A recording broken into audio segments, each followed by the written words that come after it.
ফের একবার বহরমপুর শহরে বিক্ষোভের মুখে পড়লেন কংগ্রেস প্রার্থী অধীর চৌধুরী। সোমবার ভোট চলাকালীন বহরমপুর শহরের বিভিন্ন বুথে ঘুরছিলেন তিনি। দুপুর 12টার পর খাগড়া এলাকায় জিটিআই স্কুলের কাছে যখন তিনি পৌঁছন, সেই সময় অধীর চৌধুরীর গাড়ির সামনে বিক্ষোভ দেখান বেশ কিছু সাধারণ মানুষ। প্রসঙ্গত উল্লেখ্য, ভোট প্রচারের সময়ও বহরমপুর লোকসভা কেন্দ্রে একাধিক জায়গায় বিক্ষোভের মুখে পড়েছিলেন অধীর চৌধুরী। নওদাতে ভোট প্রচার করার সময় তৃণমূল কর্মীরা তার গাড়ি ঘিরে বিক্ষোভ দেখিয়েছিলেন।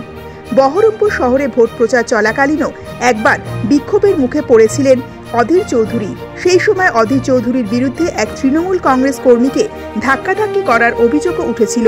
তবে সেই ঘটনার জেরে অধীর চৌধুরীর ব্যাপক সমালোচনা শুরু হওয়ার পর প্রকাশ্যে তিনি আর কখনো মেজাজ হারাননি। সোমবার সকাল থেকে ভোট গ্রহণ প্রক্রিয়া শুরু হওয়ার পর অধীর চৌধুরী নিজের নিরাপত্তারক্ষী এবং পাইলট গাড়ি নিয়ে বহরমপুর শহরের বিভিন্ন বুথে ঘুরে ভোটদান প্রক্রিয়া দেখতে শুরু করেন। সেই সময় সংবাদ মাধ্যমের একাধিক গাড়ি তাকে অনুসরণ করা শুরু করে।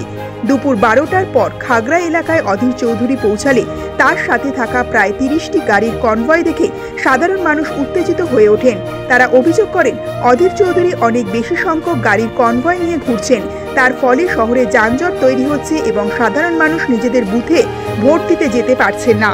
বহরমপুর পুরসভা এলাকার 12 নম্বর ওয়ার্ডের বাসিন্দা পিন্টু ভগত নামে এক ব্যক্তি বলেন, আমার বৃদ্ধ মাকে নিয়ে ভোট দিতে এসেছিলাম, কিন্তু অধীর চৌধুরী এত গাড়ি নিয়ে এসেছেন যে আমার মা ভোট গ্রহণ কেন্দ্রের বেশ কিছুটা আগে দাঁড়িয়ে পড়েছেন। কিছুতেই তিনি ভোট দিতে আসতে পারছেন না। যদিও আজকের বিক্ষোভের ঘটনা নিয়ে কোনো প্রতিক্রিয়া দিতে রাজি হননি কংগ্রেস প্রার্থী অধীর চৌধুরী। তৃণমূল পরিচালিত বহরমপুর পুরসভার চেয়ারম্যান নারুগোপাল মুখার্জি বলেন, অধীর চৌধুরীকে ঘিরে তৃণমূল কর্মীরা কোনো বিক্ষোভ দেখায়নি। বহরমপুরের বেশিরভাগ রাস্তাঘাট খুব সংকীর্ণ, কিন্তু তিনি প্রচুর সংখ্যক গাড়ি নিয়ে বহরমপুর শহরে ঘুরে বেড়ানোর ফলে শহরে যানজট দেখা দিয়েছে। সেই কারণে সাধারণ মানুষ তার গাড়ি ঘিরে বিক্ষোভ দেখিয়েছে বলে আমি জানতে পেরেছি।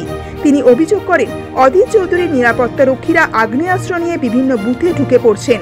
এর ফলে সাধারণ মানুষের মধ্যে আতঙ্ক ছড়াচ্ছে। আমরা ইতিমধ্যেই গোটা বিষয়টি নির্বাচন কমিশনের নজরে এনেছি।